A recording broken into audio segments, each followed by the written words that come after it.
In the UK, there are two types of people. People who live within their means and people who don't. Have you ever looked at your salary and thought, I should feel better off than this?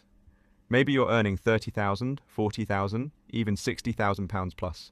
On paper, it's a good salary. But it still feels like each month is a pinch and you aren't where you need to be. And the weirdest part? Everyone around you seems to be doing great. New cars, holidays, eating out and living the high life. So what's going on? Because it can't just be about money. Today, we are looking at why everyone in the UK feels broke at the moment, and how assessing wealth has gone from comparing income to comparing lifestyles built on debt. Now, before we begin, I would humbly ask that if you haven't already subscribed, then please consider doing so now. These videos really seem to be helping a lot of our community, but the only way that we can grow is together. With that being said, sit back, relax, and let's have a look at what's really going on.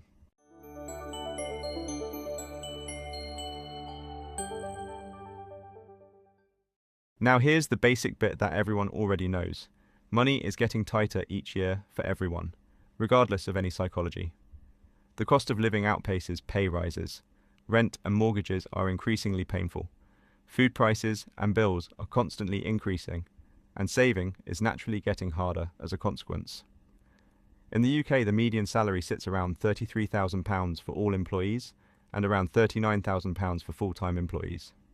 This gets eroded by outgoings, such as tax, national insurance, student loans, and pension contributions before you even see anything hit your bank account. And when you then spend more on basic essentials, it's understandable that everyone is struggling more. But that's only half the story. The biggest reason people feel broke today isn't even their salary. It's not the tax, and it's not really the cost of living. Sure, these things make life trickier, but the main issue making everyone feel poorer is comparison. People don't measure their financial situation in isolation. It's naturally measured against those around us. Now, there are two fundamental issues with this, and the first is exposure. Historically, there's not been much of an issue with comparison because the people you would largely be exposed to were friends, family, and colleagues in similar economic situations. So everyone would be in the same boat. Before social media, you would often feel like you are doing well in the remit of your environment. However, now, you are constantly shown the top 1% of people, those driving supercars, flying to exotic islands, and living in mansions with perfect lives. It's easy to look at that and feel like you are just wasting your time. For example, if you make £100,000, but your perception is that everyone else around you makes £500,000, then you may feel broke and disheartened. But if you're surrounded by those making £40,000, then you will feel good about your position. The issue is that the people who are pushed the hardest and selling themselves to society the most are those at the extremes, which creates a culture where people are no longer comparing to the average, but to the highest achievers. So even if you are doing objectively well, it doesn't feel like it. Because there is always a bigger fish that has everything you want. Imagine now that social media and news outlets always push stories and content about the poorest and most deprived areas of the globe. Suddenly, the mindset would change. It's really worth taking some time now and again to think about how things could be worse, rather than how they could be better, and compare yourself to who you were in the past, rather than what you think you should be now. Now here's where it gets interesting. The second fundamental issue is this. A lot of what you're comparing yourself to isn't actually wealth. It's financed lifestyle.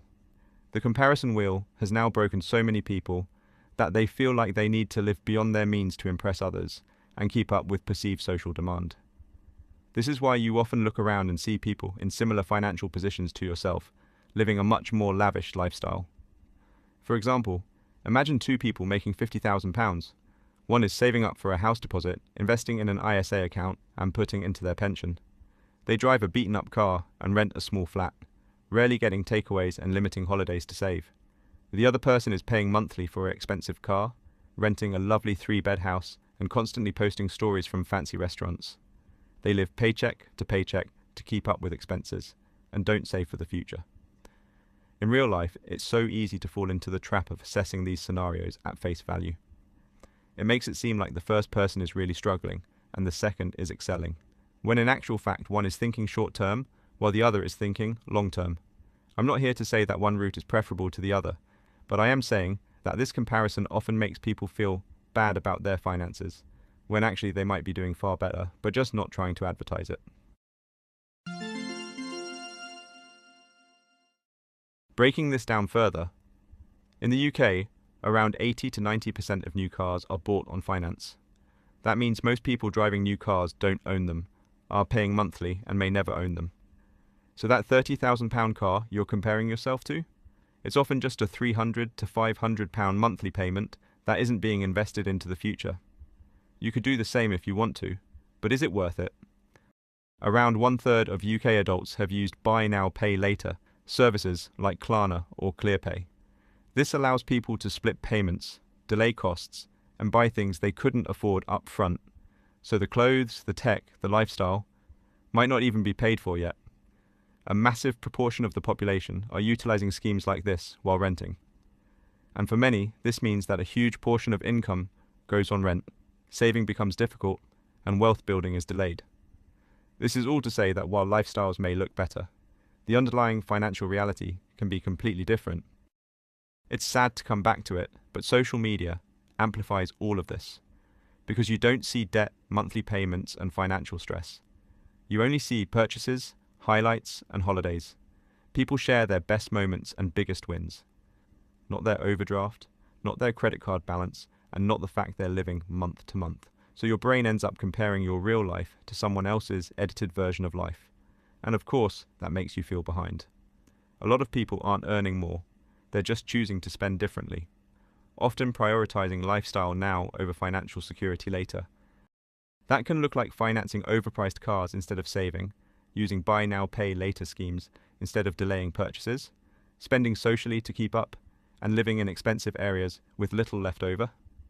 A significant proportion of UK adults have little to no savings. So while it might look like everyone is doing well, many people are operating with very little financial buffer. This is the key shift. Income is what you earn. Wealth is what you keep. Two people on the same salary can have completely different realities. But here's the uncomfortable truth. Not everyone who looks rich is rich, and not everyone who feels behind is behind. In many cases, the people who feel broke are the ones being cautious, and the people who look comfortable are taking on more risk. So the feeling of being behind is often not a reflection of your finances, but a reflection of what you're comparing yourself to. So, if you take one thing from this video, it's this. Stop comparing lifestyles. Start understanding reality. Because the goal isn't to look wealthy, it's to actually build it. Thank you for watching. If you found this video interesting, then feel free to check out some of our other videos. Please hit the like button below on the way out, and subscribe for simple finance videos covering pay, pensions, tax, and long-term wealth. I hope we cross paths again, and I wish you all the best for your future.